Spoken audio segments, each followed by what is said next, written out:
Hi class, my name is Alejandra Fernandez. I'm going to be talking about the muscle compartments of the arm and forearm. Here we have a cross section through the arm.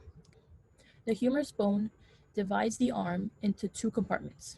These are the posterior compartment of the arm and the anterior compartment of the arm. In the posterior compartment of the arm, we have the tricep brachii muscle. The muscles in the posterior compartment of the arm extend the elbow. Muscles in this compartment are innervated by the radial nerve.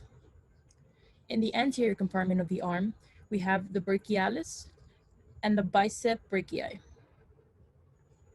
The anterior compartment of the arm is responsible for the movement of flexing the elbow. And this compartment is innervated by the musculocutaneous and radial nerves. Here we have a cross-section through the forearm. The radius and ulna are the bones that divide the compartments of the forearm. Here we have the posterior compartment of the forearm and the anterior compartment of the forearm.